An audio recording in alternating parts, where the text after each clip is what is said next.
Assalamualaikum warahmatullahi wabarakatuh. Nama saya Rahmalia Pawestri dari kelas H dengan NIM 2020101103110603 akan mempresentasikan mind mapping tentang bentuk-bentuk perusahaan dalam mata kuliah Hukum Ekonomi Bisnis yang diampu oleh Bu Iva Hafiza SHM Hum. Yang pertama adalah badan usaha. Badan usaha itu merupakan organisasi baik yang berbentuk perorangan, perkumpulan orang, atau gabungan dari beberapa badan usaha, di mana di dalamnya terdapat pemupukan modal dan menjalankan usaha dengan tujuan untuk mencari keuntungan atau profit oriented. Nah, badan usaha ini dibagi dua, yaitu badan usaha berbadan hukum dan badan usaha bukan berbadan hukum. Yang pertama adalah badan usaha berbadan hukum. Badan usaha berbadan hukum adalah badan usaha yang di dalamnya terdapat pemisahan harta, kekayaan atau aset pemilik dengan harta kekayaan. Badan usaha dan proses pendiriannya membutuhkan pengesahan dari pemerintah terhadap akta pendirian dan anggaran dasarnya. Karakteristik dari badan usaha berbadan hukum ini adalah yang pertama, subjek hukumnya adalah usaha itu sendiri. Harta kekayaan perusahaan terpisah dari harta kekayaan pribadi para pengusaha atau anggotanya. Badan usaha yang termasuk badan hukum yaitu perseroan terbatas, perusahaan negara, perusahaan daerah, koperasi, perum, perjan, persero, dan yayasan. Tanggung jawab pemilik badan usaha atau pemegang saham terbatas, yaitu sebesar modal yang mereka masukkan ke dalam badan usaha. Badan usaha ini memiliki beberapa macam-macam, yaitu PT, koperasi, dan yayasan. Yang pertama adalah PT. PT ini merupakan badan hukum yang didirikan berdasarkan perjanjian, melakukan kegiatan usaha dengan modal dasar yang seluruhnya terbagi dalam saham, dan memenuhi persyaratan yang ditetapkan dalam undang-undang serta peraturan pelaksanaannya. Hal ini diatur berdasarkan Undang-Undang PT Nomor 40 Tahun 2007 tentang perseroan terbatas. Yang kedua adalah koperasi. Koperasi adalah organisasi ekonomi yang dimiliki dan dioperasikan oleh orang seorang demi kepentingan bersama.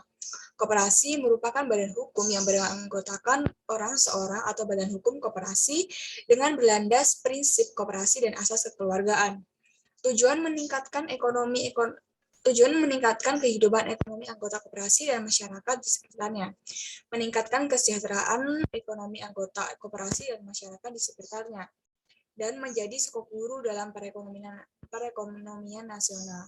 Hal ini diatur berdasarkan Undang-Undang Koperasi Nomor 25 Tahun 1992 tentang perkoperasian.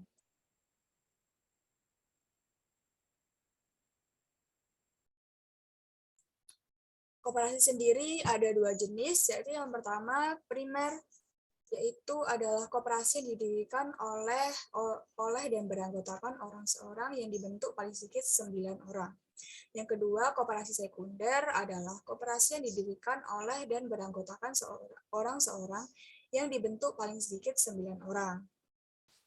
Yang selanjutnya adalah badan usaha berbadan hukum, yaitu yayasan, di mana badan hukum yang terdiri atas kekayaan yang dipisahkan dan diperuntukkan untuk mencapai tujuan tertentu di bidang sosial, keagamaan, dan kemanusiaan. Diatur berdasarkan Undang-Undang Nomor 28 Tahun 2004 tentang perubahan Undang-Undang Nomor 16 Tahun 2001 tentang Yayasan, Undang-Undang Nomor 16 Tahun 2001 tentang yayasan. Yang selanjutnya adalah badan usaha bukan badan hukum, di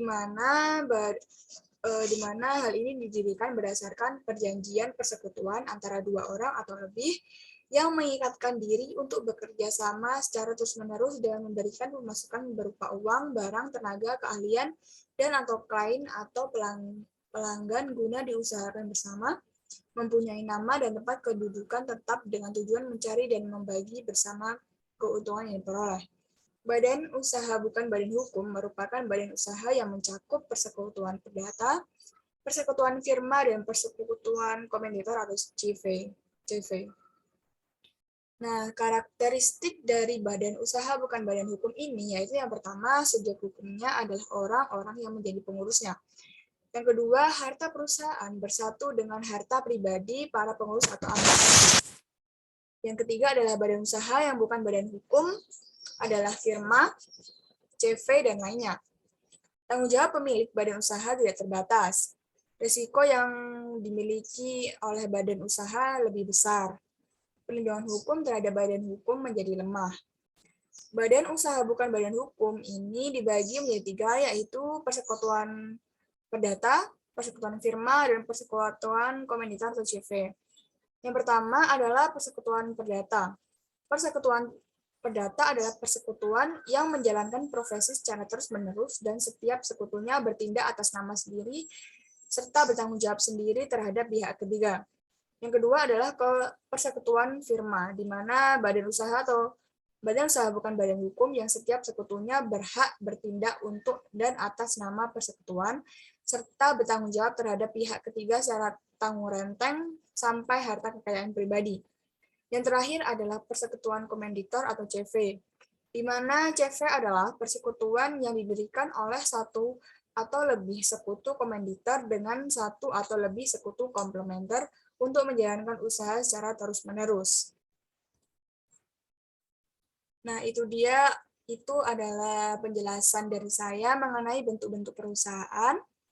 Jadi badan usaha ini dibagi menjadi dua, yaitu badan usaha berbadan hukum dan badan usaha bukan badan hukum, di mana ada macam-macam di dalamnya.